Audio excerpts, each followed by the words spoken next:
présence et nous vous disons que cette petite cérémonie va connaître 2 à 3 moments importants. Le premier moment, c'est celui-ci. On va faire une petite présentation de l'auteur et du livre.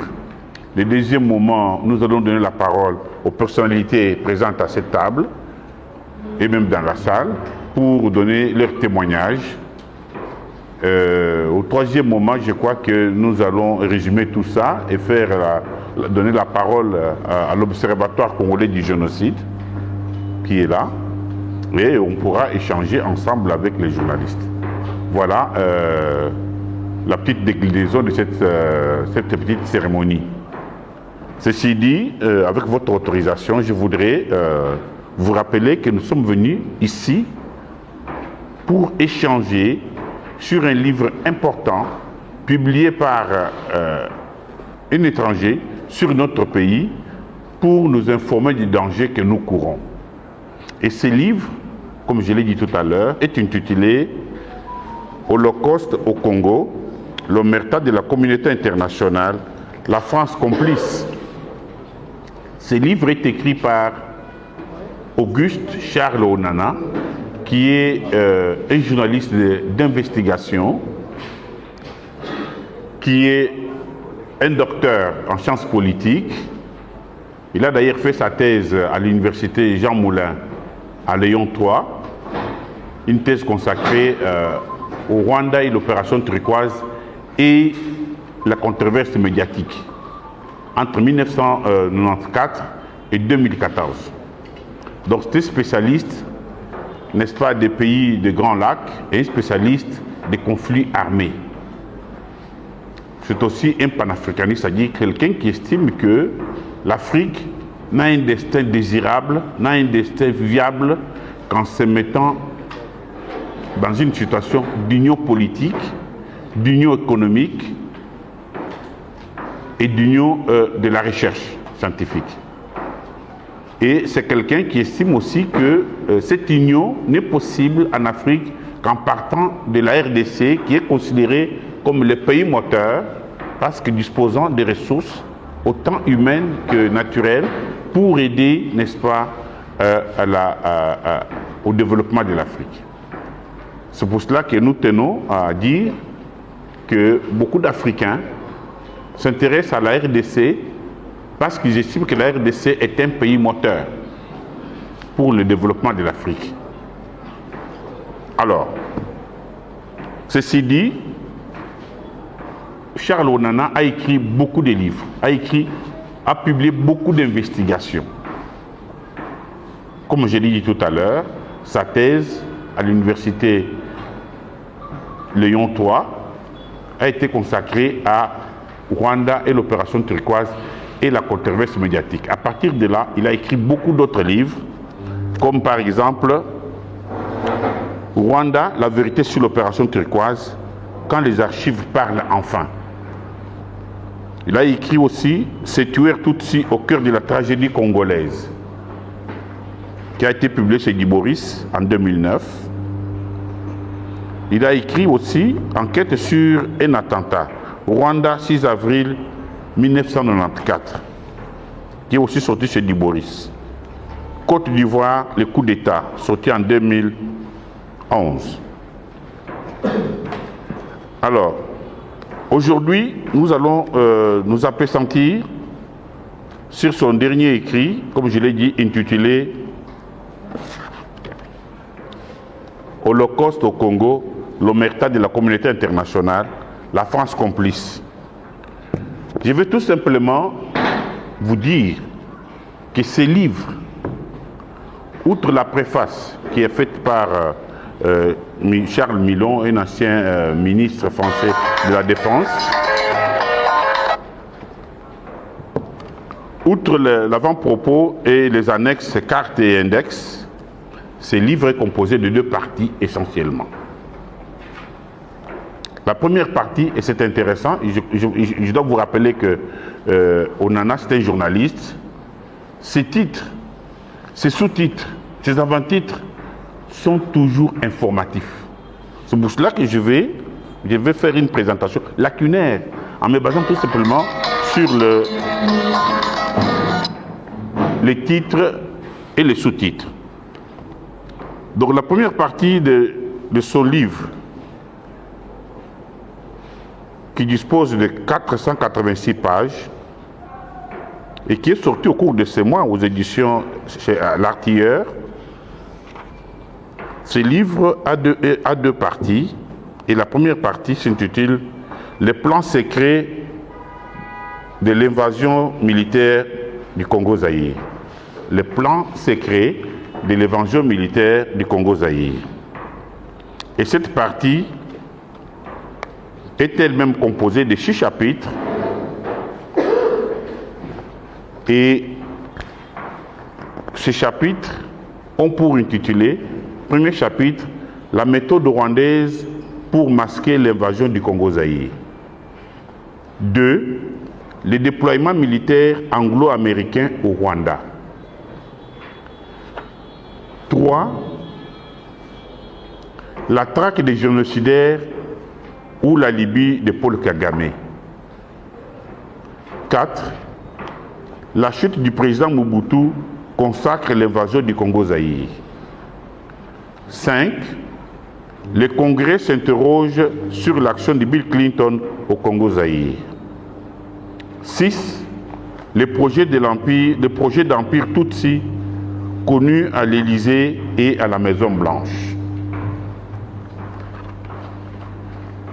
La deuxième partie de ce livre est intitulée « Le Banyamulenge ou la destruction préméditée de la RDC ». Le Banyamulenge et la destruction préméditée de la RDC. Cette partie a aussi 6 chapitres. Le premier est intitulé « Le Banyamulenge ou l'histoire fabriquée au Kivu ». 2. Les guerres de Kagame et ses Banyamulenge en RDC. 2 points. Ruberwa, Mutubeshi, Nkunda, M23. 3. La FIDH, double point, une défense des droits humains à géométrie variable. 4. Les viols des femmes congolaises ou la terreur organisée. 5. L'ONU révèle les pillages et l'Europe affiche sa complaisance. 6. L'infiltration de l'armée et l'impunité garantie aux criminels.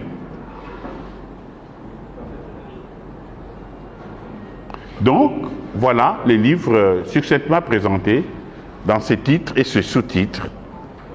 Je dois rappeler ici que depuis que Charles Onana écrit, publie ses enquêtes, publie ses investigations, il y a eu un certain nombre de procès. Il a été accusé devant des cours et tribunaux pour négationnisme, parce qu'il avait affirmé que la tragédie rwandaise ou le génocide rwandais, c'est une grande escroquerie du XXe siècle. Et il y a des organisations comme Survie, FDIH, qui l'ont traduit devant les cours tribunaux en France. Heureusement, il s'en est toujours bien sorti. Donc, voilà, succinctement présenté l'auteur et les livres. Je vais donner la parole aux personnalités présentes autour de cette table et aux personnalités qui sont dans la salle qui voudront bien la prendre. Donc, la parole. Je vais donner la parole d'abord aux hommes. Oui, je vais demander, est-ce que, Excellence Bitakuri, vous pouvez prendre la parole? Le prophète commence. Je suis d'accord. Ok, je vais donner la parole au professeur Tumbola Balumbu, que vous connaissez très bien, qui a été ministre des Droits humains pendant la période difficile de l'invasion du Congo, et qui a travaillé à la CIRGL pendant 4 ans et puis à la CPGL pendant 2 ans. Donc c'est quelqu'un qui connaît bien ces milieux-là, parce qu'il y a travaillé longtemps, et qui a fait de très grandes publications. Je rappelle ici qu'il a publié un livre qui m'a fait beaucoup de mal, c'est-à-dire Le massacre de Makobola, ou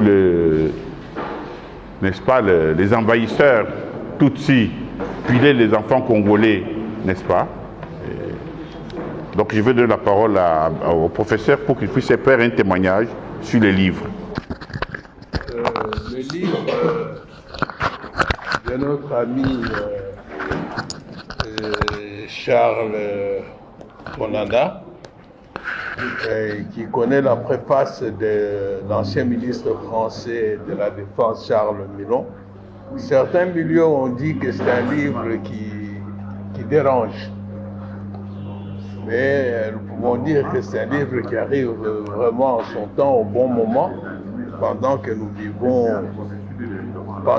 vivons une agression sauvage de la part du M23. Évidemment, on dira Shoah, Holocauste. Ça vient de l'hébreu Shoah. Et l'Holocauste est une entreprise d'extermination systématique à l'époque menée par l'Allemagne contre le peuple juif et qui a conduit à la disparition de à peu près 5 à 6 millions de juifs. On pourra dire que c'est exagéré, mais rien qu'à voir les chiffres, on peut des morts, des tués, des assassinés, des massacres en République démocratique du Congo, au Congo, au moins 10 millions, parce qu'il y a 10 ans qu'on parlait déjà de 10 à 12 millions, peut-être Bitakwira pourra nous donner une estimation beaucoup plus exhaustive. Mais il faut dire qu'il y a eu trop de morts. Il y a eu trop de morts au Congo. Et le mot Holocauste convient bien. Et je pense que nous-mêmes, nous devons en parler à tout moment. Le problème ici au Congo est que nous parlons de façon intermittente. Nous parlons avec timidité, de façon timorée, mais je voudrais quand même rendre hommage à tous ceux qui sont ici présents autour de cette table et dans la salle, parce que j'ai toujours admiré leur combativité. Ils ont toujours été au front. Qui peut douter à l'heure actuelle de l'extermination systématique du peuple congolais? Cette extermination qui dure depuis plusieurs décennies. Maintenant, je crois que nous sommes même à la 3e décennie. Et tout à l'heure, le professeur Kabongo a fait allusion à une planification. Oui, il y a eu planification. Cette planification qui vise à détruire, à éliminer et surtout dans le lieu ou emplacement où abondent les richesses, on l'a vu dernièrement avec Mbaya, pour les remplacer par d'autres. Mais cette élimination est systématique et planifiée aussi dans la mesure où il est démontré l'existence d'un desk Congo depuis les années 1996-98. On dirait, allons même plus loin, depuis 1994, parce que l'intérêt du livre d'Onana est de démontrer aussi que cette stratégie d'utiliser plus tard les réfugiés pour justifier l'invasion du Congo date déjà de 1994, lorsque FPR venant de l'Ouganda et entrant au Rwanda a pris l'ancienne armée et les Hutus en entonnoir pour les pousser vers ce qu'on appelle l'ouest du Rwanda, pour les pousser vers Kivu, en ayant comme seule possibilité que d'entrer par Goma et par Bukavu ou de se jeter dans l'eau du lac. Et cela, c'était pour pouvoir plus tard les utiliser comme alibi, pour dire nous devons aller au Congo, nous devons aller combattre les génocidaires qui sont là, qui constituent un danger pour nous, ainsi de suite. Et derrière, en réalité, exploiter les richesses du Congo. La réalité, elle est là, parce que finalement, on se rend compte que les alibis changent. C'était les génocidaires FDLR, et puis c'est devenu protéger une minorité Tutsi qui est menacée, le Banyamulenge. Aujourd'hui, ça devient une reconquête des territoires perdus d'un certain royaume rwandais, mais en réalité c'est l'exploitation des ressources, parce qu'on l'a vu toujours dans les sillages des différents mouvements parrainés par le Rwanda, ou servant de couverture au Rwanda, les multinationales pilleuses des richesses. La conspiration, elle est vaste. Elle implique plusieurs milieux. Il suffit de lire l'ouvrage de notre ami Onana et de le parcourir. On ne va pas entrer dans les détails parce que pour le moment, c'est un avant-goût que nous vous donnons. Nous sommes en présence d'une pieuvre tentaculaire et sanguinaire qui est dans une nouvelle phase de son expansion, à la recherche toujours d'une meilleure mainmise sur nos richesses, et les richesses africaines. Et l'intérêt d'Onana est d'attirer notre attention sur cette approche. Il s'agit d'une approche d'enfermement, une approche d'encerclement et d'étouffement de la RDC. D'ailleurs, nous avons un de nos ambassadeurs qui a eu à tirer la sonnette d'alarme lorsque les Rwandais se sont installés en RCA, à nous dire la stratégie d'encerclement de la RDC a commencé. C'est-à-dire, il ne s'agit plus seulement des richesses du Kivu, mais finalement de dominer économiquement et de dominer politiquement. Ils n'ont jamais abandonné l'idée de saisir le cœur du pouvoir en RDC. Et tout le problème est là d'ailleurs actuellement, c'est que le cœur du pouvoir fait des efforts pour s'affirmer, pour une remontée en puissance de l'armée, les efforts sont en cours, et ça étouffe économiquement les Rwandais et puis toutes ces multinationales qui sont derrière. Et avec bonheur, notre ami Onana parle de la stratégie de la prise en tenaille. Je ne sais pas s'il le dit aussi clairement dans son ouvrage, mais dans une de ses émissions. Donc la RDC est en train d'être prise en tenaille. Ils se sont installés à Bangui. On leur a vendu des terres intéressantes.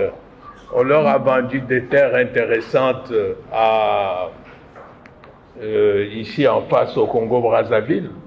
Et c'est l'entreprise Crystal. C'est Crystal Ventures, c'est en anglais, hein, Crystal Ventures. Crystal Ventures.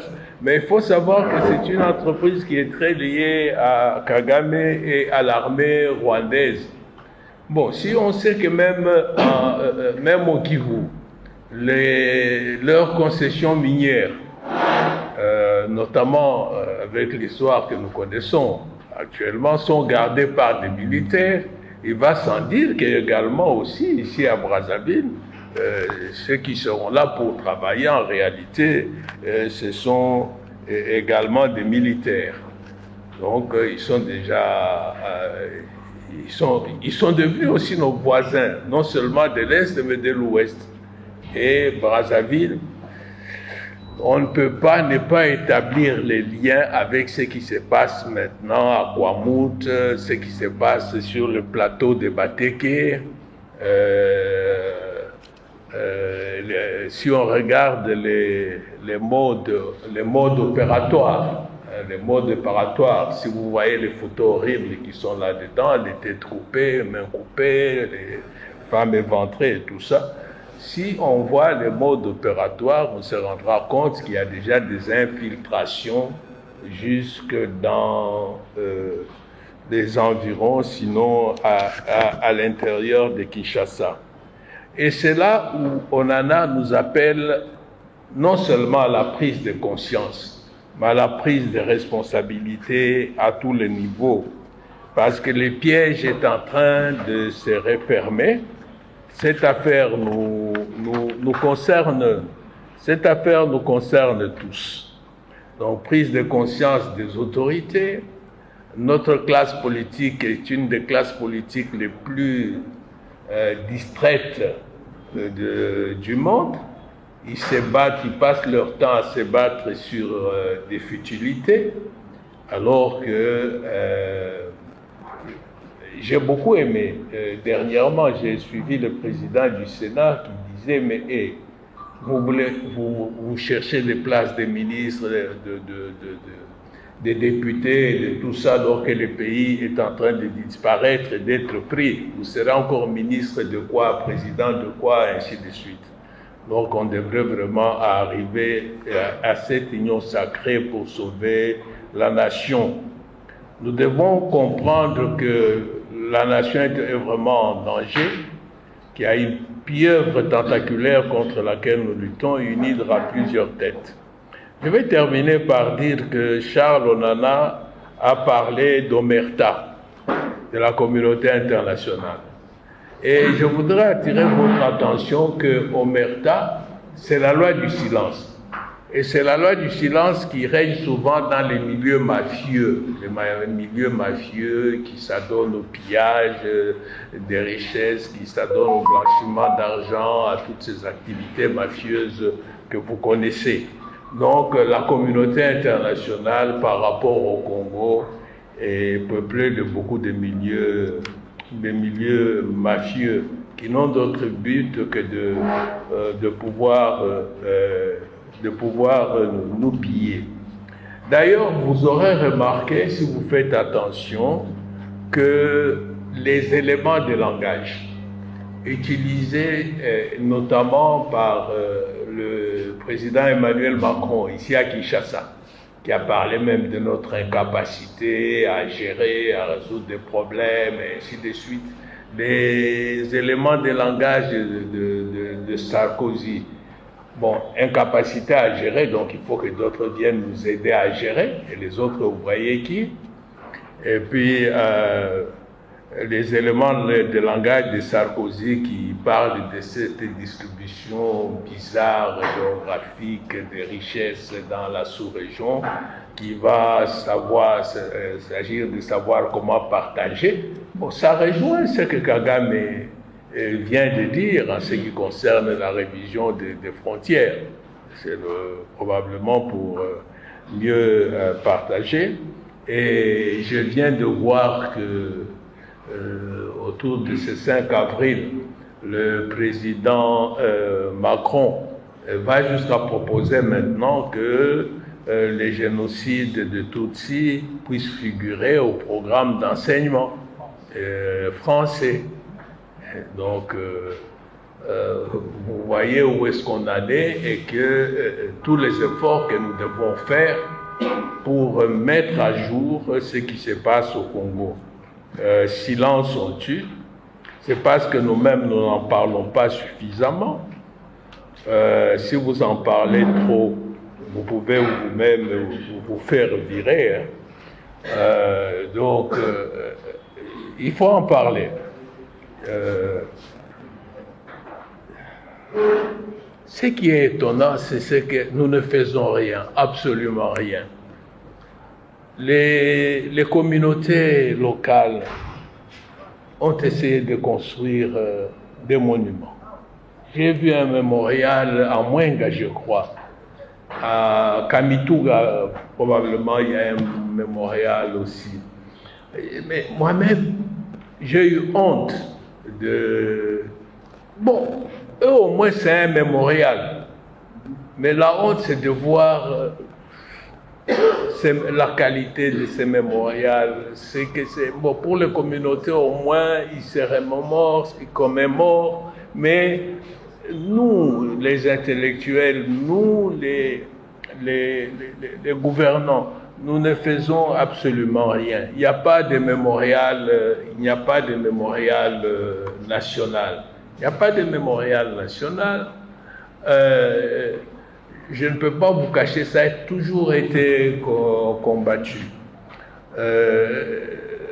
J'étais arrivé à faire un musée des horreurs de la guerre que j'avais présenté même ici au palais du peuple, même à l'extérieur, si certains s'en souviennent, je ne sais pas, et puis un peu à l'extérieur, et j'avais demandé un emplacement pour un mémorial en face du palais du peuple, en me disant, pour tous ceux qui viendront ici, ils commenceront aussi à passer par notre mémorial.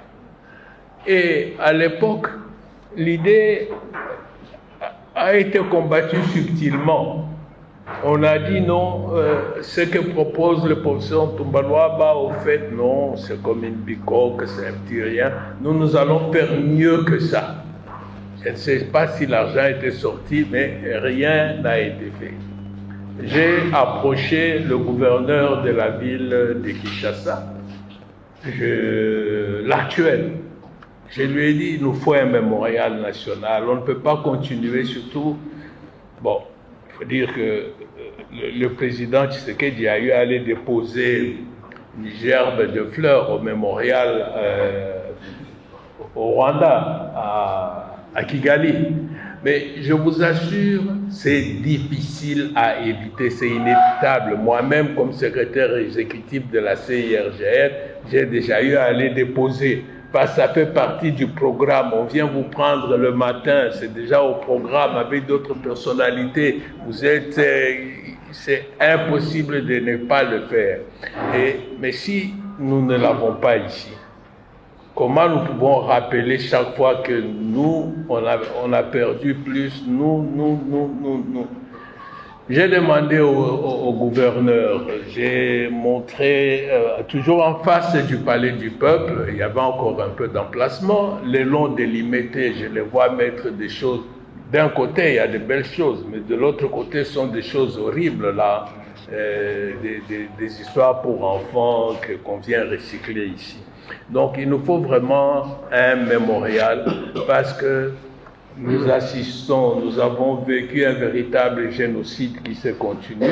Je suis content d'apprendre qu'il y a un observatoire national du génocide qui se met en place. Je termine en disant que, ministre des Droits humains, on a rédigé un ouvrage également, les génocides à huis clos. L'agression du Rwanda et le génocide à huis clos en RDC. Si vous allez dans le rapport mapping, on y fait allusion. J'ai trouvé à ce moment-là que c'était trop fort, peut-être de parler de génocide, mais on a parlé quand même de génocide. C'est 2002, on est en 2002, bon, vous voyez. Mais pourquoi ? Parce que finalement, si vous faites un certain exercice, il y a 10 millions de morts, voire plus. Mais lorsque vous faites aussi la cartographie de massacres, de tueries en masse, de tueries massives, et ainsi de suite, vous constaterez, il y a au moins deux constats. Un constat qui fait que la cartographie coïncide assez souvent aussi avec l'emplacement des richesses et des ressources naturelles, ainsi de suite, parce qu'il faut faire l'édite. Mais vous constaterez aussi que parmi les nombreux morts, il y a aussi une certaine coïncidence avec la cartographie, l'emplacement des communautés les plus résistantes, qui résistent le plus. Donc, c'est-à-dire qu'on a visé aussi expressément certaines des communautés congolaises. Donc, on peut saluer l'ouvrage de Charles Onana, et je crois que c'est déjà une pierre au mémorial pour la commémoration de nos millions et millions de morts. J'ai été un peu long, professeur Kabongo. Pas du tout, pas du tout. Merci de votre patience. Merci. Oui. Acclamez le professeur, il le mérite. Merci pour ce témoignage poignant et documenté. Donc je ne vais pas faire un commentaire. Je donne la parole à son Excellence ministre Bitakwira, qui nous vient du Kivu, qui vient même de là où le cœur même de toute cette souffrance, qui va nous parler. Et après, on va continuer à avoir des témoignages. Excellence, voilà, prenez le micro. Merci. Merci, professeur. Bonjour à tous et à toutes exactement.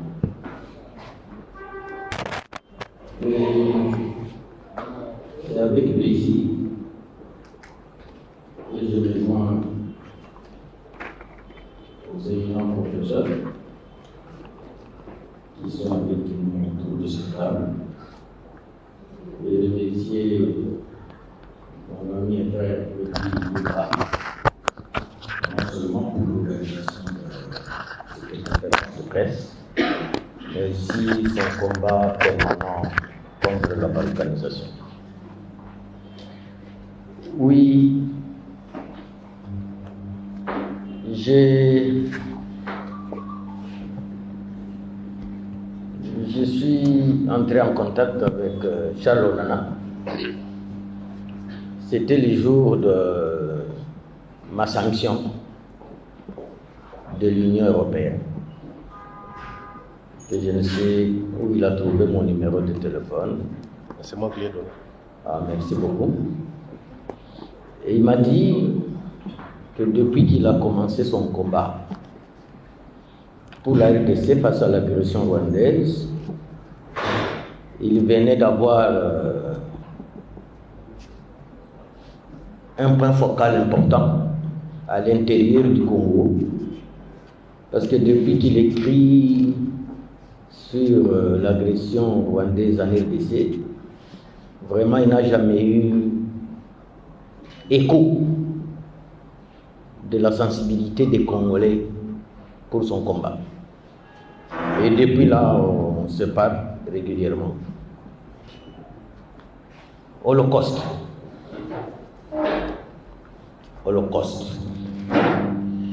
Comme l'a dit le professeur Tumbalwada, quand Hitler agresse l'Europe et se décide effectivement d'exterminer les Juifs, il y a ce qu'on appelait, pour ceux qui ont lu l'histoire, les fours crématoires.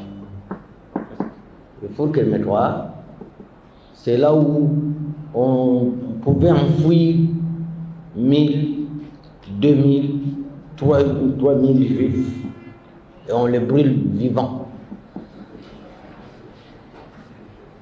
Et c'est comme ça que on en a dit, parler de génocide, c'est comme si le Rwanda s'est accaparé de ce terme, de ce substantif, et que lui a trouvé le terme équivalent à ce qui se passe en RDC comme étant plutôt l'Holocauste. Parce que l'Holocauste va même au-delà du génocide. Et vous vous souviendrez que quand Kagame a vendu le terme génocide des Tutsis au Rwanda, je l'ai dit dernièrement, on les estime uniquement à 800 000 morts. On les estime à 800 000 morts. Mais les Hutus qui sont morts, non seulement au Rwanda, mais aussi ceux qui ont fui en RDC, peut-être qu'ils sont morts à plus peut-être qu'ils sont morts à plus de millions. On pouvait estimer que les Hutus qui sont morts aussi au Rwanda, tout comme les réfugiés qui ont été massacrés au Zaïre de l'époque, doivent être le double de ces 800 000 Tutsis devenus symboles du génocide. Et quand vous aurez l'occasion de parcourir ce livre, non seulement c'est un livre révélateur qui tombe à point nommé, mais c'est un livre interpellateur. Ça nous interpelle, nous les Congolais, de savoir depuis 1994, comme a dit le professeur, il y a un complot qui a été monté contre la RDC et contre son peuple. Et si on y prend garde, nous pouvons perdre ce pays. Parce que le complot est allé au-delà de ce que les comploteurs ont pensé. Vous pouvez vous imaginer qu'au Rwanda, la minorité Tutsi représente à peu près 13% de la population. À peu près 13%. Certainement avant les génocides, comme après les génocides, le Rwanda n'est pas au-delà de 12 millions d'habitants. Hutu, Tutsi, comme toi, y compris. Ils ne sont pas au-delà de 12 millions. Mais quand vous voyez ce que le Rwanda fait, non seulement en Mozambique, en Centrafrique, au Congo-Brazzaville, hier c'était au Bénin, il est allé en Guinée-Conakry et il est allé en Guinée-Bissau. Donc le monsieur a des ambitions qui vont au-delà même de son propre pays et au-delà de sa personne. Et les Congolais, quand vous suivez nos différents médias, quand vous suivez notre musique, quand vous suivez nos publicités, je vois la publicité de l'hygiène par exemple. Mais il n'y a aucune publicité qui fait allusion à la guerre et à la menace. Aucune. Notre musique a encore consisté tel. C'est citer les noms des gens. Jacques, Robert, Frédéric, Thomas, Louis. Et notre musique n'a rien d'elle. L'amour. L'amour. C'est le seul sujet. Donc, même notre propre musique ne sait pas que le pays est fermé. Nous devons imaginer ce que le média doit dire, doit faire. Parce qu'il y a une semaine, je venais de chez moi au village, j'étais à l'aéroport de Goma. Nous sommes en train de suivre la RTC. C'est Ouera, où les filles doivent défiler, s'asseoir sur lui, à gauche, à droite. Nous sommes en Goma, une ville qui peut tomber à tout moment. Mais le message de l'utilisation, c'est le plaisir. Alors, tel on a nous interpelle. Parce que quand vous lisez Charles Onana, vous trouvez. D'ailleurs, il m'a révélé qu'il a commencé à écrire ce livre il y a 20 ans. Il cherchait le moment le plus propice pour publier son ouvrage. Il y a 20 ans. Et sincèrement, quand vous lisez, par exemple, le déploiement des militaires américains au Rwanda, date sur date, comment les Américains, quand Kagame prend le pouvoir, il était d'abord vice-président de la République et ministre de la Défense, et Bizimungu était Hein, pardon? Il était président de pacotille. Les défilés que Kagame a fait aux États-Unis sous Bill Clinton et la manière dont, après l'opération turquoise, c'était Mitterrand qui était au pouvoir, je crois, ou Chirac. C'était Chirac. Comment les Américains ont créé, après l'opération turquoise, ils ont créé leur propre opération humanitaire, qu'ils appellent l'opération Support Hope. Et le quartier général, pour faire entrer les militaires, c'est-à-dire les militaires américains, les services de sécurité, des renseignements américains, c'est à Entebbe, en Ouganda. Comment on déplace les chargés de défense américains qui étaient ici basés à Kinshasa? On les déploie à Kigali, parce que lui connaît toute la situation d'Isaïe à l'époque. Et comment le chef d'état-major général, le ministre de la Défense se déplace, il passe toujours par Entebbe pour Kigali, avec pour motif action humanitaire en faveur des réfugiés Hutus. Mais déjà en 1994, l'idée ce n'était pas l'aide humanitaire. L'idée c'est de démontrer que les réfugiés Hutus entrés au Congo, au Zaïre, étaient un danger et que l'objectif, il faut envahir le Zaïre pour les ressources minières.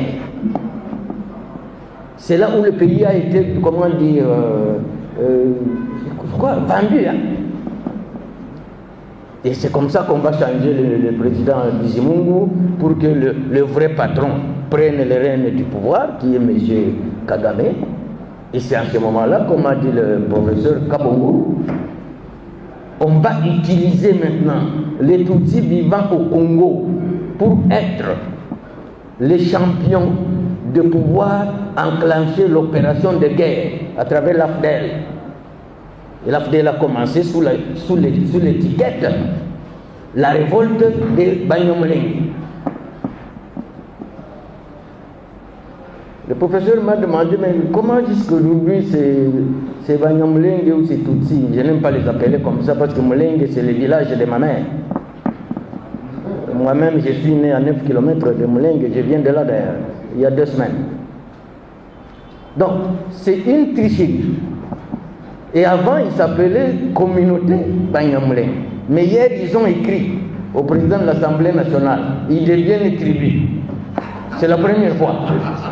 C'est la première fois qu'ils disent maintenant, ils sont plus communautés, ils sont devenus tribus. Alors, je voulais donc nous interpeller ici tous, que si on ne saisit pas l'occasion de ce livre, inspiré d'ailleurs, pour les chrétiens, ils diraient qu'on en a été inspiré par Dieu. Moi, je peux dire qu'il a été inspiré par ma grand-mère. Si on ne saisit pas cette opportunité avec les révélations détaillées, les révélations précises qui figurent dans ce livre, parce que les Congolais lire, c'est comme donner du tabac aux chiens. Vous savez que les chiens fouillent le tabac. Les Congolais lisent très rarement. Pour qu'il ait le temps de parcourir un livre de 400 pages, peut-être il faut lui dire que tu auras $1000. Là, il peut le faire.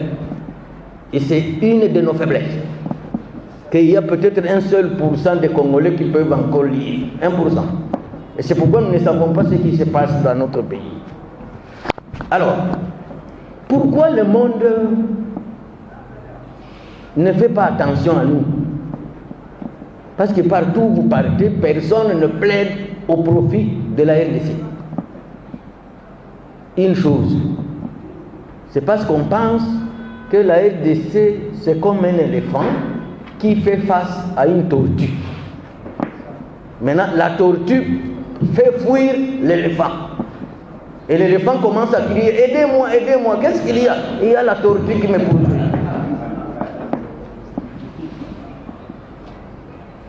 C'est comme un grand frère qui est poursuivi par son petit frère, le 8e cadet, pourchasse l'aîné. Qui va croire à l'aîné que c'est le petit, le cadet qui le pourchasse? Personne ne va croire. Mais malheureusement, on ne sait pas que le cadet est surarmé par des voisins. On doit le faire savoir. Parce que des fois, quand on dit, bon, même si vous dites à un Camerounais, à un Ivoirien, que le Rwanda est en train d'agresser la RDC, tu dis quoi? Le Rwanda a osé comment?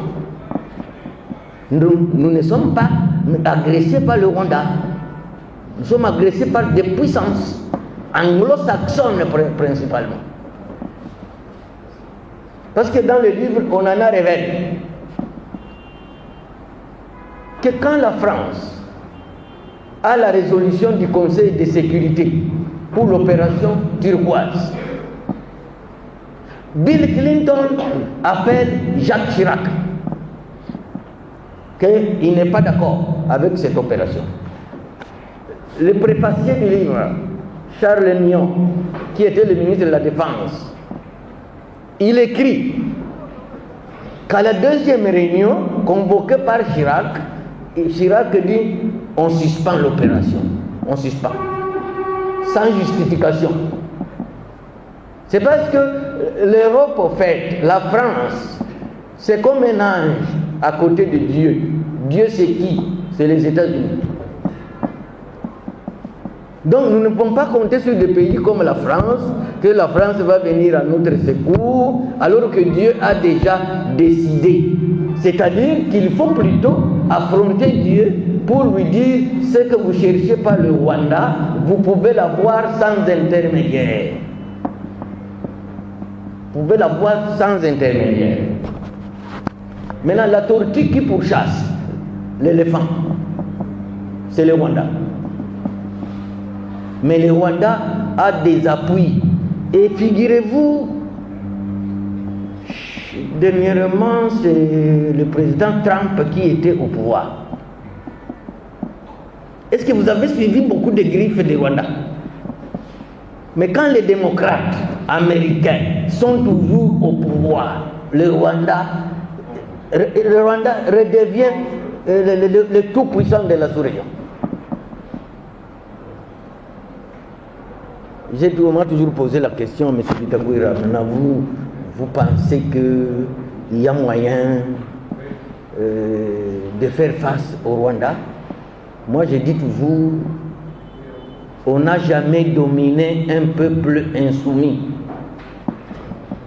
Dans l'histoire du monde, on n'a jamais dominé un peuple insoumis.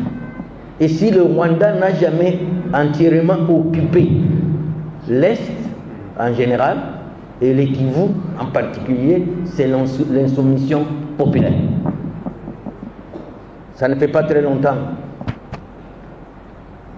qu'on nous a dit que pour une fois, le gouvernement congolais a accepté de considérer les résistants communément appelés Maï Maï. Maï Maï, c'était devenu un nom compliqué parce qu'il y avait déjà beaucoup de bandits à l'intérieur. Alors nous, on préférait les appeler plutôt les résultats comme des forces réservistes.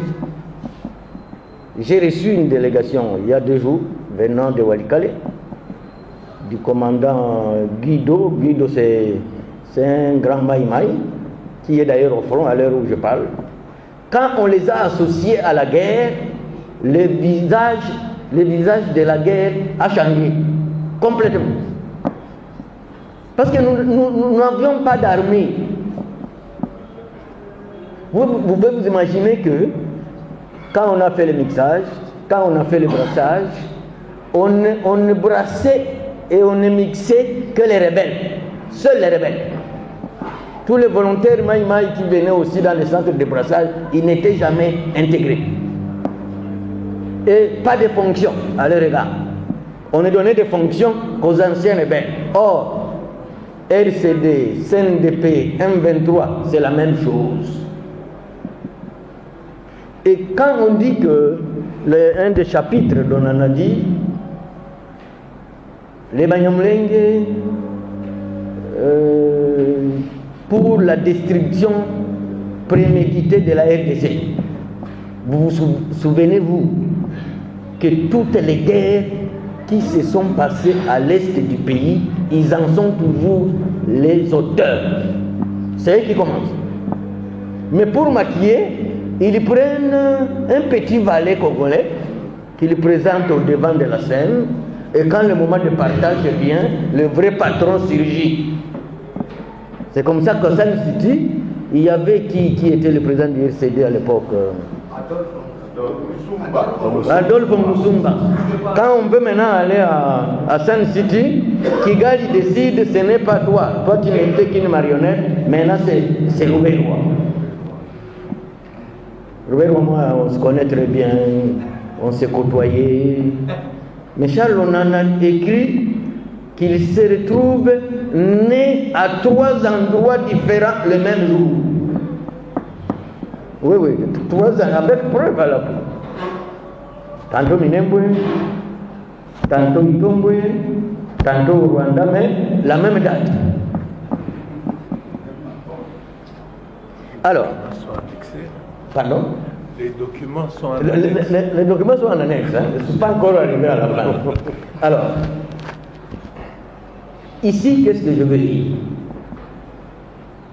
À un moment, je dois le dire, j'étais en grande contradiction avec le président Félix sur ma position sur la guerre de l'Est et mon opposition farouche sur les Rwandais au sein de l'armée. Des fois, il me posait la question, pourquoi vous mélangez tout le monde? Et les Banyamulenge et les Kagame. Je lui disais, moi, il n'y a pas un Tutsi d'Asie, d'Océanie ou d'Amérique. Seulement, en psychologie du travail, on parle de répartition des tâches. Mais le soir, ils se retrouvent tous pour examiner quel est le bilan. Il est largement positif. On peut évoluer. Alors, si le gouvernement congolais ne prend pas au sérieux la menace, nous les intellectuels, si nous ne prenons pas au sérieux la menace, si le peuple congolais ne prend pas au sérieux la menace, dans les 5-10 ans qui viennent, oublions ce pays. Oublions-le. Parce que le prof vous dit, le système d'encerclement. Qui peut s'imaginer que le Brazzaville peut vendre plus de 12 000 hectares au Rwanda? Et qu'en Centrafrique, la deuxième femme du président, c'est une Rwandaise qui était garde du corps.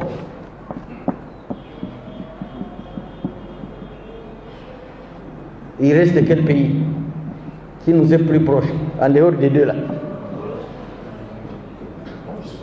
Le Sud-Soudan est très loin. Le Sud-Soudan est très loin, les frontaliers avec la Centrafrique. Donc, les deux pays les plus proches de Kinshasa et de l'Ouest, c'est le Congo-Brazzaville et la Centrafrique. Parce que j'ai dit toujours à mes frères, le professeur était à la CPGL, l'Est du Congo sur les 9 pays frontaliers regorge à peu près 5 pays voisins, la Zambie, la Tanzanie, le Burundi, le Rwanda et l'Ouganda. Brazzaville, 6e, Centrafrique, 7e. Il reste encore quel pays? Le Sud-Soudan et l'Angola.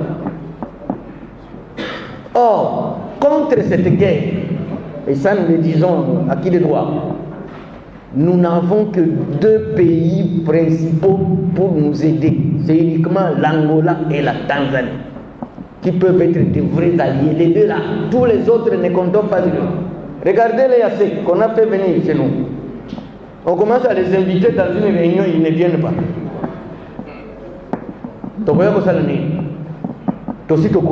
C'est ça le message. Alors, pour finir, pour pas que je monopolise la parole, j'interpelle nos médias, les médias congolais. Moi, j'ai un pays où je suis resté pendant plusieurs années, qui a connu une guerre, une grande guerre. C'est le Cameroun. C'est ma seconde patrie. Le Cameroun a fait face au géant Nigeria pendant plus de 10 ans. La guerre de Bakassi. Et le Cameroun a fini par gagner le procès. Qu'est-ce qui s'est passé au Cameroun face au Nigeria? Quand un seul militaire camerounais meurt au front, c'est férié. On ne travaille pas. On doit aller attendre le corps à l'aéroport. Et tout le monde attend le long de la route jusqu'à ce que le corps arrive à la morgue. C'est là où les Camerounais savaient que nous sommes en guerre. Il y a un militaire qui est mort au front. Mais nous ici, même si on tue 2000, est-ce qu'on est informé? Ce sont des mouches qui sont mortes. Cette inconscience-là va nous coûter cher. Cette inconscience va nous coûter cher. Imaginez-vous, c'est un Camerounais qui prend 20 ans pour fouiller les complots contre la RDC. Un Camerounais. Et je lui ai posé la question, vous avez déjà été au Congo? Non, non. Si je viens au Congo, risque de dévier l'avion pour Kigali. Même certains membres du gouvernement congolais, certains se faisaient nommer sur recommandation de Kigali, ici. Des PDG se faisaient nommer sur recommandation de Kigali. Mettez-nous celui-là aux impôts, parce qu'on a besoin d'argent, et on mettait.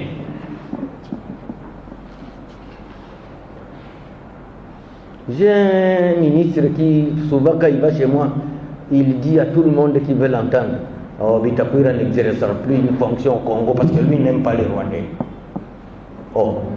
Alors moi je lui pose la question, donc Félix ne nomme que ceux qui aiment les Rwandais.